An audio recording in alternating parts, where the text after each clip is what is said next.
Deskripsi masalah. Di era milenial ini, media sosial sudah seperti kebutuhan primer bagi masyarakat.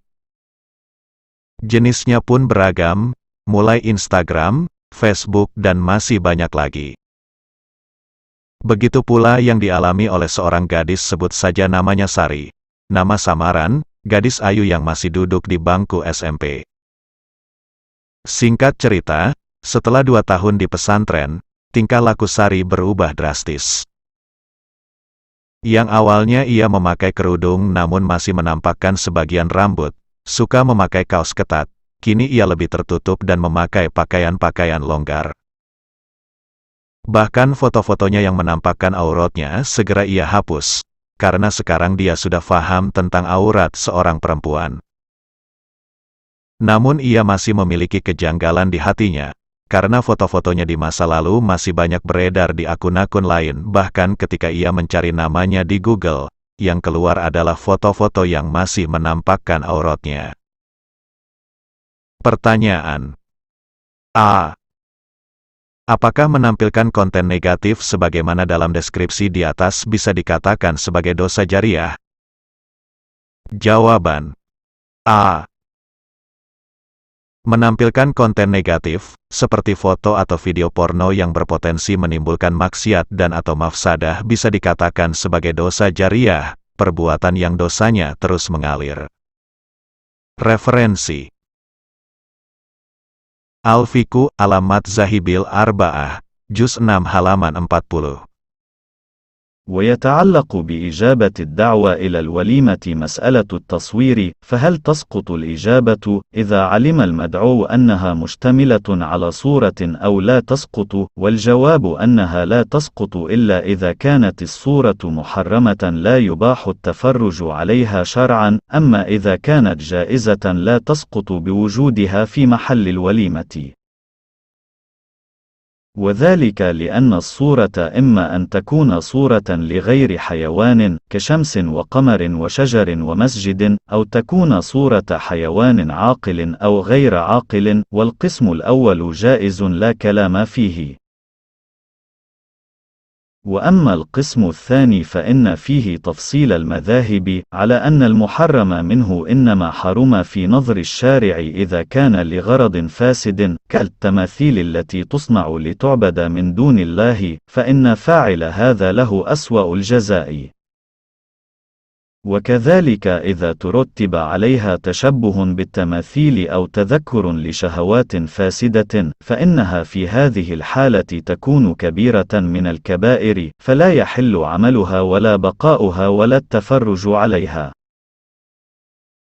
أما إذا كانت لغرض صحيح كتعلم وتعليم فإنها تكون مباحة لا إثم فيها.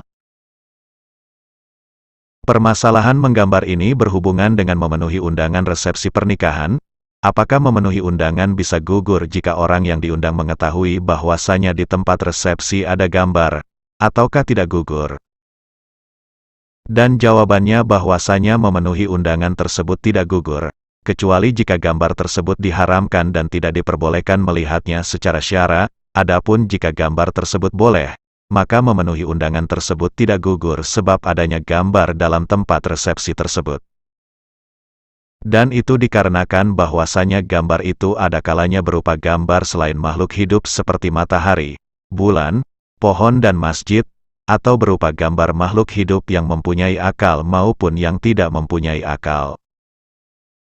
Untuk bagian pertama yakni yang tidak berupa gambar makhluk hidup maka boleh dan tidak perlu ada pembahasan. Sedangkan bagian yang kedua yakni yang berupa gambar makhluk hidup maka ada perincian dari beberapa mazhab, bahwa sesungguhnya yang diharamkan dari gambar hanyalah yang diharamkan dalam pandangan syara, yaitu jika gambar tersebut untuk tujuan yang rusak, seperti patung-patung yang buat untuk disembah selain Allah, maka sesungguhnya orang yang melakukan ini akan mendapatkan balasan yang paling jelek.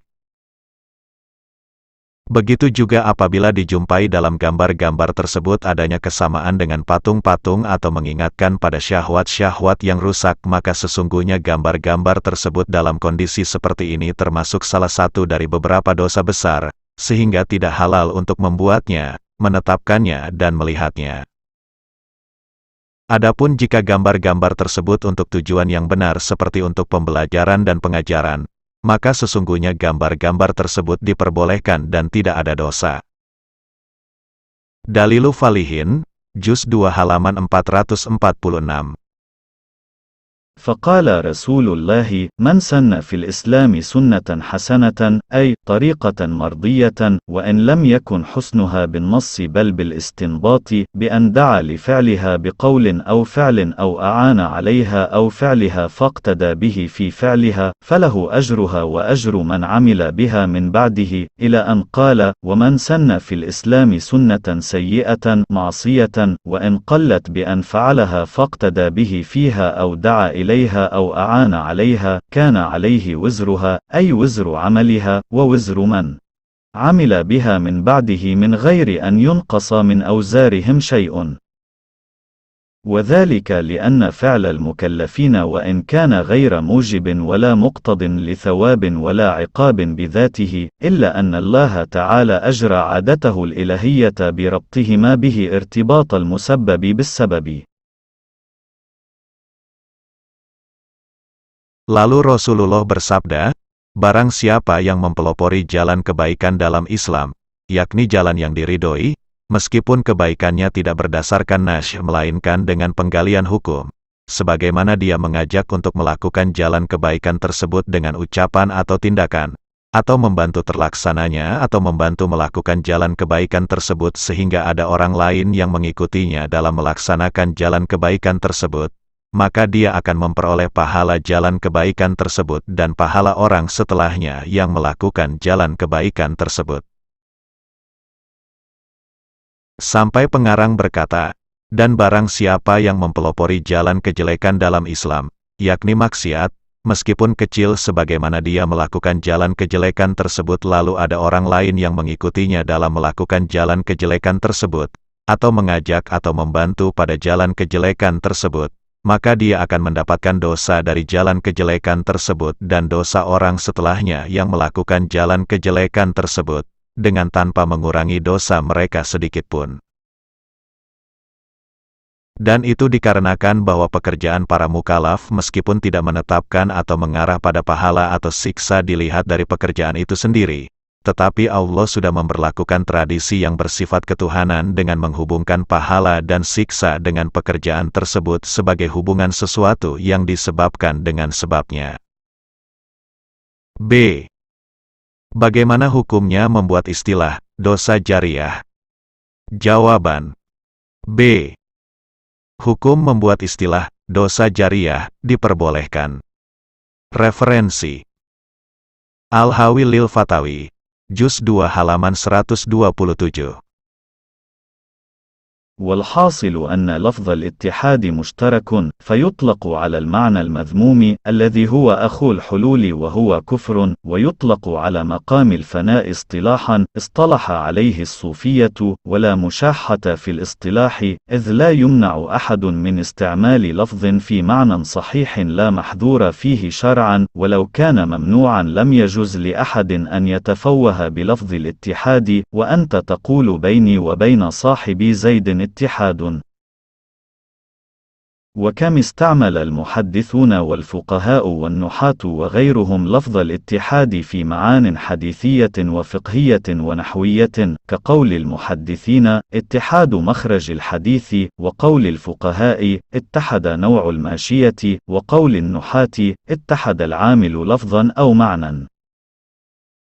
Hasilnya bahwa kata al-ittihad itu adalah kata yang mustarok sehingga bisa diucapkan untuk arti yang dicela yang menjadi saudara kata al-hulul yaitu kufur, dan bisa diucapkan untuk arti makom fana, secara istilah yang dibuat istilah para ahli sufi, dan tidak ada pertentangan dalam istilah, karena tidak dilarang bagi seseorang untuk menggunakan kata dalam suatu arti yang benar yang tidak dilarang secara syara. Jika hal itu dilarang maka tidak boleh bagi seseorang untuk mengucapkan kata al-ittihad.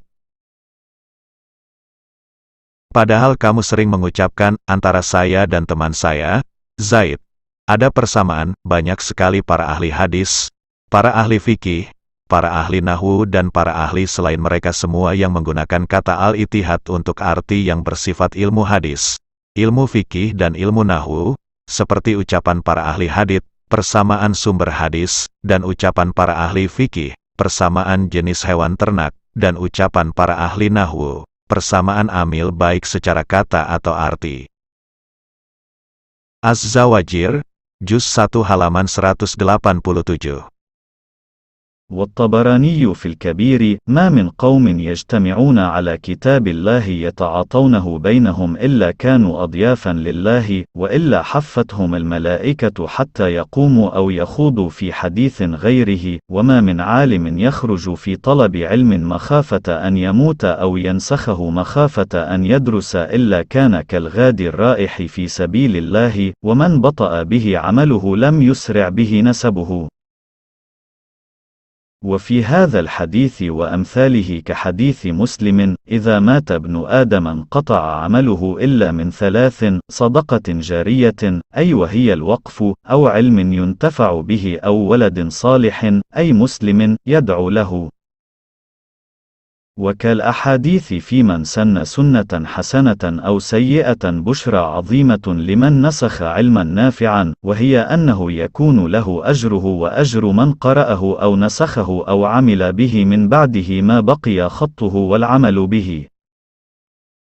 Dan Imam Tobroni meriwayatkan dalam kitab Al-Kabir, tidak ada kaum yang berkumpul demi Al-Quran yang mana mereka saling memberikan Al-Quran di antara mereka, kecuali mereka menjadi tamu-tamu Allah. Jika tidak, maka akan dikelilingi oleh para malaikat sampai mereka berdiri atau membicarakan hal lain selain Al-Quran, dan tidak ada orang alim yang keluar untuk menuntut ilmu khawatir dia akan mati, atau yang menyalin ilmu khawatir dia akan belajar, kecuali dia seperti prajurit yang pergi di jalan Allah. Barang siapa yang mengakhirkan amalnya dari masuk surga, maka tidak akan dipercepat oleh keturunannya. Dalam hadis ini dan hadis-hadis yang semisalnya seperti hadis yang diriwayatkan oleh Imam Muslim, jika anak Adam meninggal maka akan terputus amalnya kecuali dari 3 hal: sodako jariyah yaitu wakaf atau ilmu yang bermanfaat, dan anak soleh yakni yang Islam dan yang mendoakan orang tuanya. Dan seperti hadis-hadis yang menjelaskan orang yang mempelopori jalan kebaikan atau kejelekan, ada kegembiraan besar bagi orang yang menyalin ilmu yang bermanfaat, yaitu hal tersebut akan menjadi pahala baginya dan pahala orang yang membacanya, menyalinnya dan yang mengamalkannya dari orang-orang setelahnya selama tulisannya dan yang mengamalkannya masih ada. Wallahu a'lam bis-shawab.